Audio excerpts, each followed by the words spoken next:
Kali ini kita bongkar-bongkar mesin cuci. Ini saya perlihatkan kondisi awal mesin cuci ini, dia tidak bisa berputar untuk pengering. Terindikasi di bagian bodi samping ini kotor ya. Ini menandakan ada kebocoran. Pokok kalau bodi mesin cuci dia pinggirnya ini kotor kayak gini, nah ini berarti dia ada indikasi kebocoran. Yang mana yang bocor? Gearbox ini. Gearbox ini ya. Ini sudah saya lepas gearboxnya. Letaknya di sini. Nah, gearbox ini sudah mengalami usia.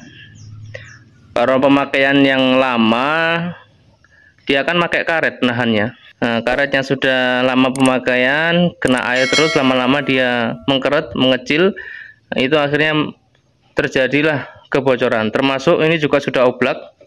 Saya perlihatkan sedikit ya. Nah, kelihatan? Ini sudah oblak. Termasuk di sini juga sudah terindikasi masih ada bekas-bekasnya air. Berarti memang fix ada kebocoran. Berhubung dari penahan gearbox tabung pencuci bocor, mengakibatkan air nyiprat-nyiprat kena di mesin dinamo. Ini dinamo pengering sudah saya lepas, lagi saya jemur. Ketika air mengenai dinamo, akhirnya dinamo yang kalah, dinamonya yang mati.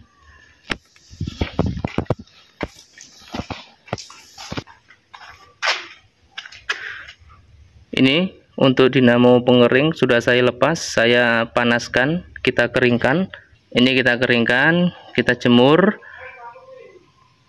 Baru nanti kita tes apakah lilitannya masih bagus, masih bisa dipakai, apa perlu kita bongkar.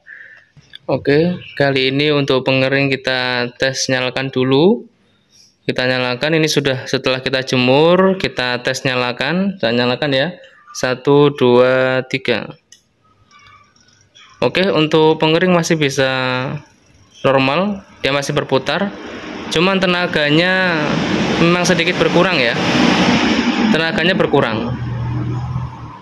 Tapi ini masih bisa dipakai. Jadi tidak perlu kita bongkar. Ini tinggal kita jemur lagi aja agar lebih kering lagi. Baru nanti kita pasang kembali ke mesin cucinya ya. Ternyata untuk kondisi pengering setelah kita tes kembali, ini ditahan pakai tangan aja udah nggak bisa berputar ya. Berarti putaran dia memang lemah, putaran dia memang sudah tidak kuat. Nah, ini sudah kita nyalakan dan kondisinya ditahan pakai tangan aja dia nggak mau berputar. Berarti emang dari kondisi putaran tenaga sudah berkurang. Ini kita tes, kita hentikan. Nah, berhenti ya.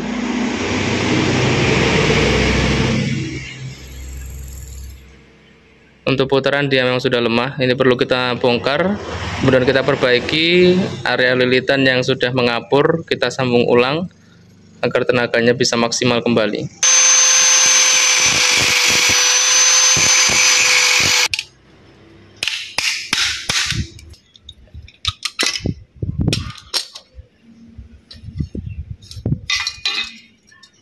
Untuk kondisi dinamo setelah kita bongkar, kita lihat dari lilitan.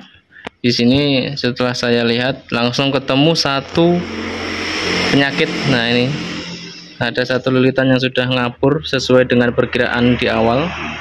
Ketemu satu. Nanti kita cek lagi apa ada yang lain apa tidak. Nanti yang ketemu satu ini juga kita perbaiki dulu. Oke, di sini untuk dinamo sudah kita lebih bongkar lagi. Untuk tali saya sarankan talinya dilipat seperti biasa, tidak perlu dipotong ya. Karena ada juga yang menyarankan dipotong, tapi di sini saya menyarankan dilepas biasa saja, nggak perlu dipotong. Nanti talinya masih bisa digunakan untuk ditali kembali. Karena kalau pakai tali ini kan lebih kuat, lebih tahan panas sehingga tidak leleh. Jadi saya sarankan nggak perlu dipotong, lepas seperti biasa agar nanti masih bisa dipakai talinya.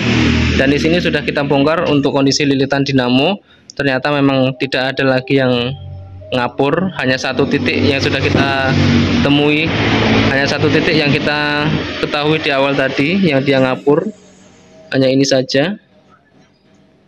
Oke, langsung saja kita perbaiki. Oke, setelah dipastikan untuk kondisi lilitannya aman, kalau ada yang putus ya silahkan disambung. Baru langsung kita ikat kembali. Jadi talinya tadi yang sudah kita bongkar tidak perlu kita putus, nanti kita bisa gunakan untuk mengikat kembali seperti ini. Ini lebih tahan dari panas. Untuk praktek mengikat ya tidak ada cara khusus ya, yang intinya diikat saja. Nggak perlu seperti awal, yang penting diikat kelihatan rapi, tidak terbuka lagi seperti ini. Kemudian sebelum kita rakit kembali, untuk kabel 3 ini kita tes menggunakan AVO di skala dioda atau buzzer. Ini ketiga-tiganya harus nyambung dan mengeluarkan nilai ya, harus ada nilainya. Kita cek dulu.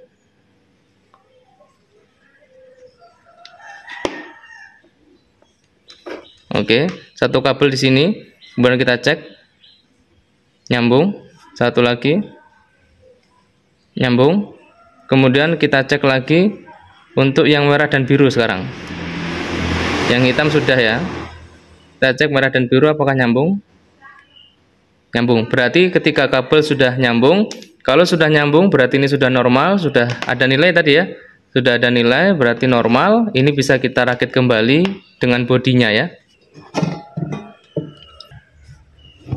Ini bodi bawah.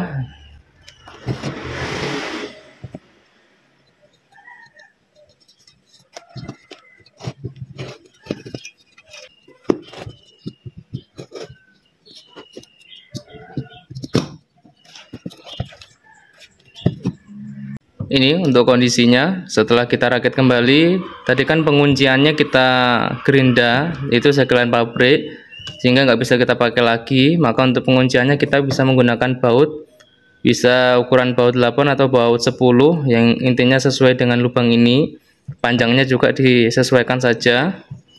Nanti setiap 4 titik ini ya, 1, 2, 3, 4 titik ini kita kunci. Dan pastikan untuk putaran juga sudah lancar, licin ya. Oke, kemudian sekarang kita tes, kita nyalakan menggunakan listrik ya. Oke, di sini langsung saja saya persingkat ya. Untuk lanjutannya nanti setelah kita pastikan dinamo aman, langsung kita pasang di situ kembali. Tidak lupa gearboxnya yang tadi bocor, ini perlu kita ganti ya.